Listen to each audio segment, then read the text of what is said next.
आदाब दोस्तों, जय हिंद, जय गांधी देश। दोस्तों उत्तम नगर की घटना हुई है, बहुत दुखद घटना है। एक युवक तरुण कुमार की मृत्यु हो चुकी है। हादसाती घटना थी। वहाँ दो पड़ोसियों में झगड़ा हुआ, एक हिंदू और एक मुसलमान, दोनों पड़ोसी थे। झगड़ा हुआ, एक युवक तरुण कुमार की मौत हो गई। उसके बाद की जो घटनाएं हुई हैं बहुत तेज़ी से, वहाँ विश्व हिंदू परिषद, बजरंग दल और दूसरे जो ये संगठन हैं, इन्होंने इस मामले को पूरा हिंदू मुसलमान बना दिया, जबकि ऐसा था ही नहीं। वहाँ कोई मुसलमान संगठन आगे नहीं आए। स्थानीय मुसलमानों ने भी उस मामले में बीच में वो किसी का पक्ष नहीं लिया था। दोनों परिवारों का आपसी कोई पुरानी दुश्मनी थी, रंजिश थी। उसके बाद एक लड़की पे गुब्बारा फेंका गया, बता रहे हैं, या क्या किया, छेड़खानी हुई या क्या किया, ये एक अलग घटना है। उसके बाद एक लड़का आया, बीच में चाव गए, तब खत्म हो गया। उसके बाद फिर वापस उसी परिवार से एक लड़का आया और उससे झगड़ा हुआ। झगड़े में उस लड़के की मौत हुई है। उसमें भी विवाद बताते हैं, विवेचना का ये है कि किस तरीके से हुआ, क्या ये तो जब जांच होगी, सारी घटनाएं होगी, सामने आएगी। अभी खैर लगातार लोगों पे एफआईआर हुई जा रही है, गिरफ्तार किए जा रहे हैं, 302 के केस लगाए जा रहे हैं। खैर आरोपी के पूर्व केस लगाएंगे, आरोपी जेल जाएगा, आरोपी को सज़ा होनी चाहिए और कानून को अपना काम करना चाहिए, न्याय इंसाफ होना चाहिए। लेकिन इसके साथ जो घटनाएं हुई, कल देखा गया मकान तोड़ दिया गया। जबकि आपको पता है उत्तर प्रदेश में जो योगी सरकार ने ये योगी मॉडल, बुलडोजर मॉडल, योगी, वहाँ भी लोग जो विश्व हिंदू परिषद, बजरंग दल के लोग कह रहे हैं योगी मॉडल चाहिए, योगी मॉडल चाहिए।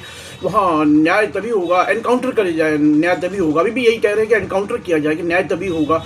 जबकि अपराधी पकड़े गए हैं, उसके साथ ये हो रहा है कि वहाँ जब ये भीड़ और ये जो ये भीड़ तंत्र और ये वहाँ डेमोस्ट्रेशन या चक्का जाम करना उत्तम नगर थाने के पास या मेट्रो स्टेशन के पास जो हो रहा है, तो उसके बाद पुलिस दबाव में आती दिख रही है। इस दबाव के कारण वो उस परिवार की औरतों को, बच्चों को, यहाँ तक कि नाबालिग बच्चों तक को गिरफ्तार कर रही है, उनको उठाई है। ऐसे कि गंभीर हालत में मुस्लिम बच्चे भी थे जिन पे हमले हुए और जो घायल थे, जो सीरियस कंडीशन में थे, उनको भी गिरफ्तार करके कईयों को जुवेनाइल कोर्ट में पेश किया गया है और कईयों पे 302 लगाई गई है, जो केस है माइनर को माइनर कोर्ट के हवाले किया गया। लेकिन हम कानून की बात नहीं करें, उसमें कानून अपना काम करेगा, न्यायपालिका को अपना काम करना चाहिए, लेकिन इंसाफ होना चाहिए। जो अपराधी का घर, आरोपी जो है, जो भी है, कमरुद्दीन है और जुमा है और जो उसके साथ और कितने लगे हैं, तो उनके घर को कल तहस नहस कर दिया गया, तोड़ दिया गया एमसीडी द्वारा। हालांकि दिल्ली पुलिस अपने आप को बचाव कर रही है। वो ये योगी आदित्यनाथ के उस केस के बाद जब कोर्ट ने ये फैसला दिया कि किसी भी आरोपी का भी घर नहीं तोड़ेंगे, क्योंकि घर तोड़ने का अधिकार किसी को भी नहीं है। यहाँ एक ये है कि अब घर तोड़ा गया किसका, निजामुद्दीन का। उसके 3 बेटे थे, तीनों को गिरफ्तार किया गया है। लेकिन निजामुद्दीन 3 साल पहले इंतकाल कर गए। निजामुद्दीन की 3 या 3.5 साल पहले मौत हो चुकी है। उसको भी अपराधी बताया जा रहा है। सोशल मीडिया में जो ये छुटभैये यूट्यूबर हैं या नेशनल मीडिया में भी निजामुद्दीन को भी एक्यूज बताया, एबीपी न्यूज़ में भी निजामुद्दीन को अपराधी बताया जा रहा है। निजामुद्दीन 4 साल पहले मर चुका है, उसके बाद भी उसको भी बताया जा रहा है और उसी के नाम का मकान है, उसके मकान को तोड़ा गया। तो मैं ये पूछना चाहता हूँ कि किस अधिकार से एमसीडी ने तोड़ा। एमसीडी कहती है अनधिकृत जो निर्माण है वो तोड़ा, तो अनधिकृत निर्माण बहुत से है। अनधिकृत निर्माण के साथ समय और टाइमिंग की जो है, जो व्यवस्था इन लोगों ने स्थापित की है, वो बहुत बड़ा एक रहस्य है कि एकदम से जब आरोपी होता है और उसी के घर का अनधिकृत निर्माण आपको चिन्हित करते हैं, उस पूरे एरिया में हर घर में जो अनधिकृत निर्माण है, क्योंकि 22 गज के मकानों में वो बने हुए, वहाँ फुटपाथ रोक ली जाती है, थड़ियाँ बना दी जाती है, थड़ियों पे लैट्रिन बना दी जाती है, छज्जे कवर कर लिए जाते हैं। ये हर घर की समस्या है और उसको कह के पूरा घर तहस नहस कर दिया। उसके पहले उस घर में लूटा गया, उस घर को तोड़ा गया और आग लगा दी गई सामान के। वहाँ क्या हुआ क्या नहीं हुआ, घर को तोड़ दिया गया खुले दरवाजों में। उसके बाद पुलिस विवश थी, कार्रवाई पुलिस ने की। हालांकि पुलिस सब खड़ी खड़ी तमाशा देख रही थी, लेकिन वो उस वक्त उग्र भीड़ थी। उग्र भीड़ को शायद पुलिस ने ये सोचा कि गुस्सा शांत करने दे, और ये गुस्से की वजह से शायद उन्होंने कहा मकान तोड़ दो और गुस्से की वजह से लोग शांत हो जाएंगे। तो ये हुआ।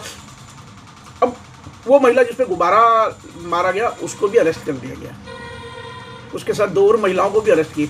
ये कहाँ का इंसाफ है कि पूरा परिवार अरेस्ट कर लिया जाए? जैसे जैसे आप कहते जाएं वैसे वैसे अरेस्ट करते जाए, जैसे जैसे विश्व हिंदू परिषद, बजरंग दल वाले नारे लगाते रहे और वैसे वैसे आप अरेस्टिंग करते रहे लोगों की।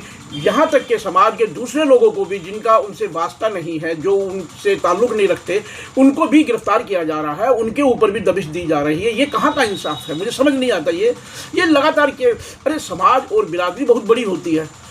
कईयों का संबंध किसी से होता है, कईयों का संबंध किसी से नहीं होता, लेकिन पूरी बिरादरी अपराधी होती है क्या? एक अपराधी ने अपराध किया, आप पूरी कौम के ऊपर आप ये करें। वहाँ मुस्लिम समाज इस मामले में नहीं आया, किसी भी मुसलमान ने, जबकि हिंदू मुसलमान किया जा रहा है। ST एक्ट लगाया, खैर ये धारा कानून ने लगाई है, विवेचना का है, आगे कोर्ट अपने निर्णय देगी, कोर्ट देखेगी, कोर्ट और जो भी अपराधी होगा उसे सजा देगी।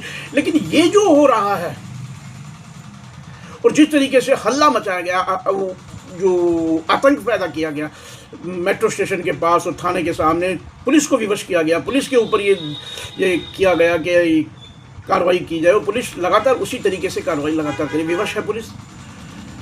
लेकिन कानून को अपना काम करना चाहिए। यहाँ जनता को मैं साधुवाद दूंगा, आसपास की जनता को और स्थानीय जनता को, कि उन्होंने इन हवारियों की, जो ये गुंडे थे या बदमाश थे जो वहाँ नारे लगा रहे थे, जो माहौल बिगाड़ने की कोशिश की, हिंदू मुसलमान करने की कोशिश की, उनकी बातों में ना आए और मामला वहीं तक सीमित रहा, 2 परिवारों तक सीमित रहा।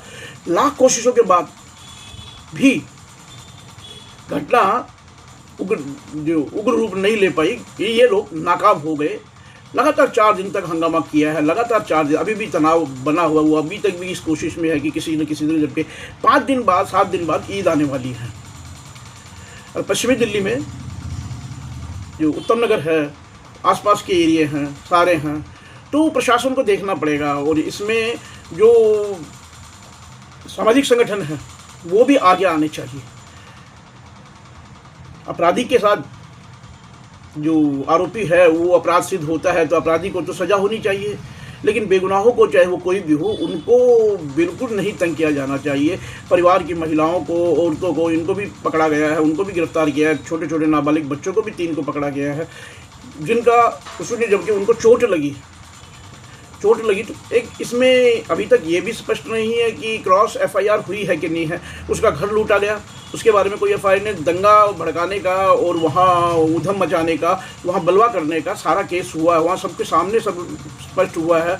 दोनों तरफ से पथराव, दोनों तरफ से झगड़ा हुआ है, आपसी झगड़ा हुआ है, तो दोनों पे केस बनने चाहिए। किस पे केस बना, किस पे नहीं बना, ये भी अभी स्पष्ट नहीं है। सारा कुछ देखते हैं अभी क्या होता है, लेकिन इंसाफ होना चाहिए। मैंने कल वीडियो बनाया था, मैंने कहा हत्या जिसकी भी हुई है वो निंदनीय है, तरुण की हत्या निंदनीय है। हालांकि तरुण का अपना बैकग्राउंड भी जिसमें विवेचना होगी, उसमें भी पता करना चाहिए, और कारण अभी क्या क्या निकलते हैं ये आगे स्पष्ट होगा। फिलहाल आरोपियों को गिरफ्तार कर लिया गया, कुछ पे 302 लगाई है, कुछ पे और धाराएं लगाई, कौन कौन सी धाराएं अभी ये भी स्पष्ट नहीं है, सब साफ होगा। लेकिन हम ये उम्मीद करते हैं प्रशासन से और दिल्ली के उपराज्यपाल से कि वो दिल्ली में शांति व्यवस्था बनाए रखने में अपना महत्वपूर्ण योगदान दे और इंसाफ हो, अन्याय किसी के साथ भी ना हो। और ये बुलडोजर एक्शन जो है, ये बुलडोजर एक्शन कभी, मैंने बहुत पहले भी कहा था, ये बार बार कहता हूँ, बुलडोजर एक्शन कभी न्याय का प्रतीक नहीं होता, ये जंगल राज का प्रतीक हो सकता है। क्योंकि हमारे पास कोर्ट है, न्यायालय है, सुप्रीम कोर्ट है, सर्वोच्च न्यायालय है, जो जिला न्यायालय है, लोअर कोर्ट है, सभी कोर्ट, हर तरीके की कोर्ट, SDM से लेके ऊपर सर्वोच्च न्यायालय, उच्चतम न्यायालय तक है।